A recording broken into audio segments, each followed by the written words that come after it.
In the twilight of the 19th century, the streets of London bore witness to a new kind of terror, one that would haunt the Victorian imagination and reshape how the world tells stories of crime. Amid the gaslit alleys of Whitechapel, a shadowy figure emerged, leaving behind a trail of blood and mystery. His name, or rather the name the press gave him, was Jack the Ripper. Over a few brutal months in 1888, he became the archetype of the modern serial killer, a phantom whose crimes captivated a nation and crossed the Atlantic to ignite America's obsession with true crime.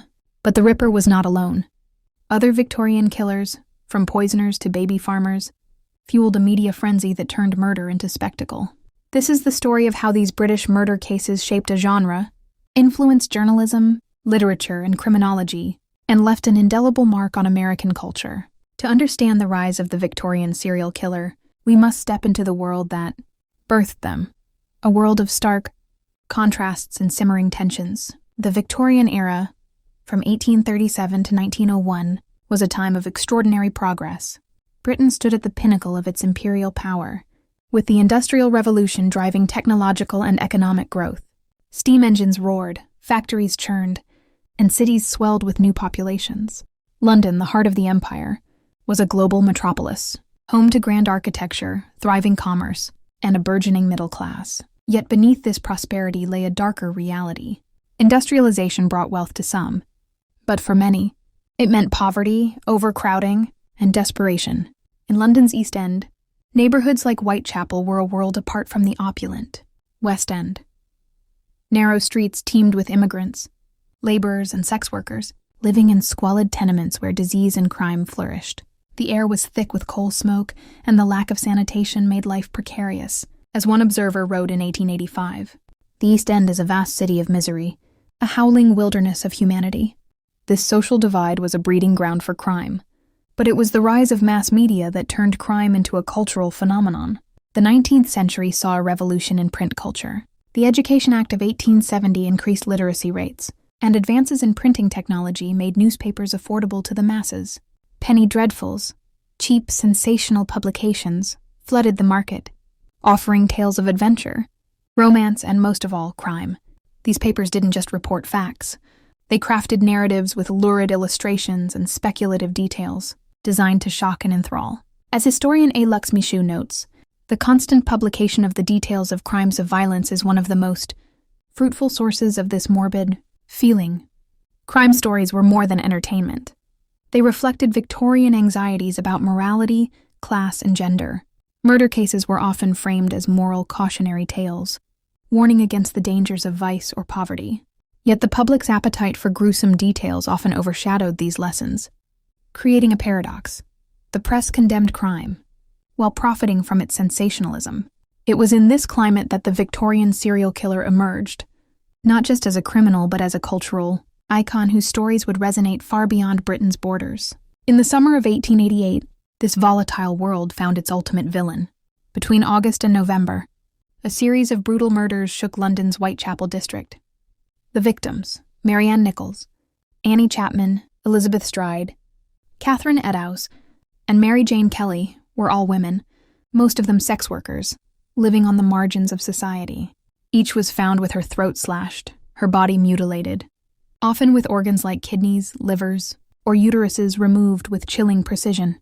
The killer's method suggested anatomical knowledge, leading police to speculate he might be a doctor, a butcher, or even a deranged surgeon. Yet despite an extensive investigation, the murderer was never caught, leaving behind a mystery that endures to this day. The killer's anonymity was part of his terror, but it was the press that gave him a name, Jack the Ripper. On September 27, 1888, the Central News Agency received a letter, written in red ink and signed Jack the Ripper. It taunted the police, boasted of the murders, and promised more to come. Though its authenticity remains debated, the letter was published widely, cementing the killer's moniker. As A. Luxmishu writes, what makes Jack the Ripper singular is not what he did in the summer and fall of 1888. It is what reporters did with him. Newspapers like the Illustrated Police News and the Penny, illustrated paper, devoted pages to the Whitechapel murders, printing graphic descriptions, speculative sketches, and sensational headlines.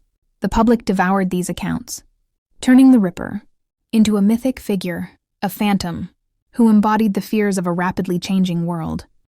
The Ripper case was a perfect storm of horror and fascination. The murders occurred when forensic science was in its infancy. Fingerprinting was not yet standard, and police relied on eyewitnesses, confessions, or catching a criminal in the act.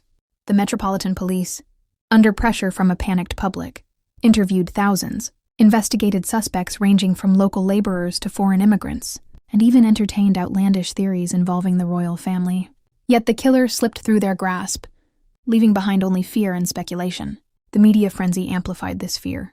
Penny Dreadfuls published lurid illustrations of the crime scenes, often exaggerating details to shock readers. Letters purportedly from the Ripper, including the infamous From Hell letter, accompanied by a human kidney, were splashed across front pages. These reports didn't just inform. They invited readers to play detective, scrutinizing clues and debating suspects. As scholar Christopher Pittard observes, the public was encouraged to scrutinize the evidence and speculate as to the identity of the murderer. This interactive element, part mystery, part spectacle, made the Ripper a cultural phenomenon, not just in Britain but across the world. The Ripper's story didn't stay confined to London's foggy streets. Across the Atlantic, American newspapers eagerly picked up the tale, reprinting gruesome details and fueling a growing fascination with crime. In the late 19th century, America was undergoing its own transformation. The Industrial Revolution had turned cities like New York, Chicago, and Boston into urban powerhouses. But with growth came challenges: overcrowding, poverty, and rising crime rates. The American press, inspired by Britain's Penny Dreadfuls, adopted a similar sensationalist model. Papers like the New York Times and the Chicago Tribune published accounts of the Whitechapel murders, introducing American readers to the chilling concept of a serial killer, a predator who killed repeatedly, methodically, and without apparent motive. The Ripper's crimes resonated in a nation grappling with its own urban anxieties. Cities were becoming melting pots of immigrants, workers, and transients, creating environments where crime could thrive. The idea of a killer who could strike and vanish in the chaos of a city struck a chord.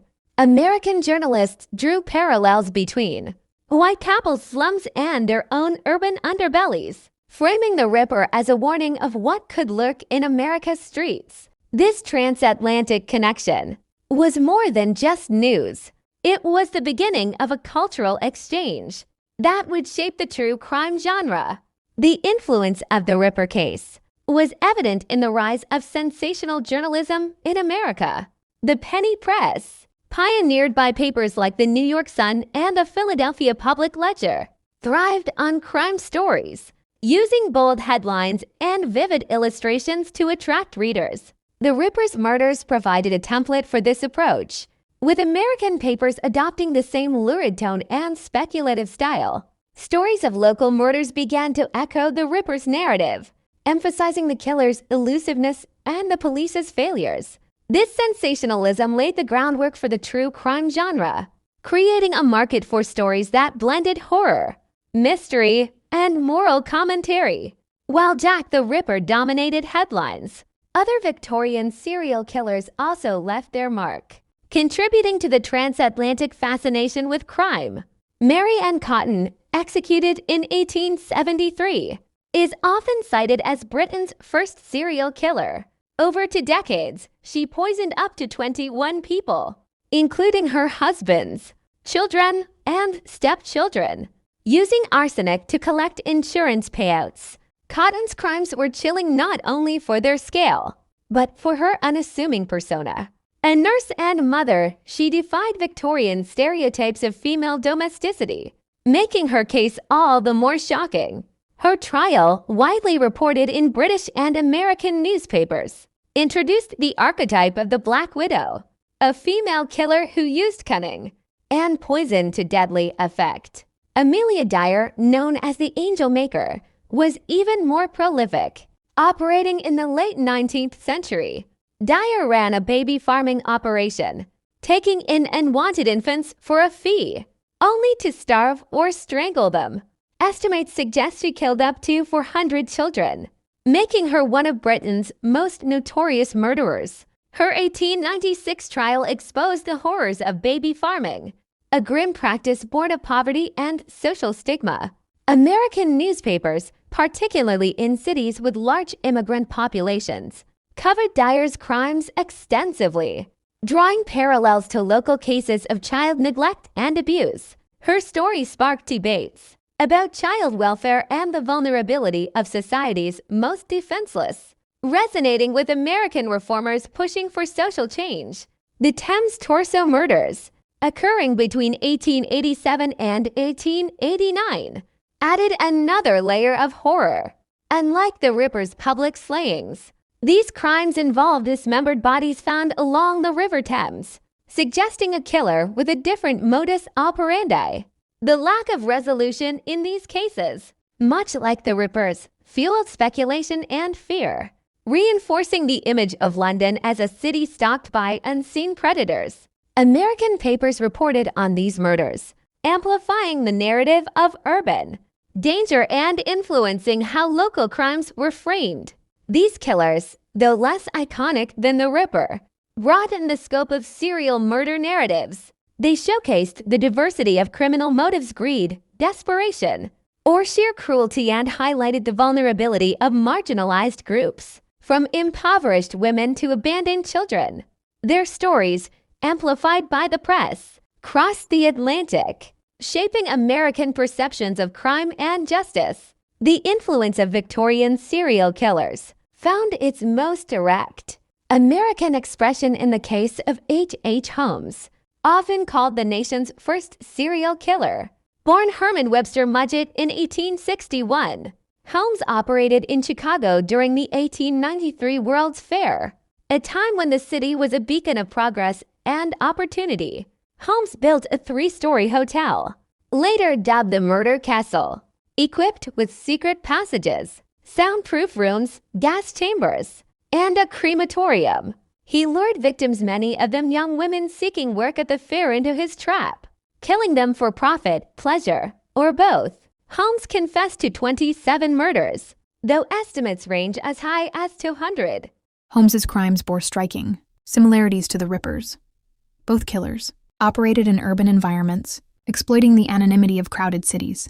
Both used calculated methods, with Holmes's gas chambers and crematorium echoing the Ripper's surgical precision. And both captivated the press, which sensationalized their stories to unprecedented levels. When Holmes was arrested in 1894, newspapers like the Chicago Tribune published detailed accounts of the murder castle, complete with lurid illustrations. The press dubbed him America's Jack the Ripper, a comparison that reflected the British killer's cultural weight.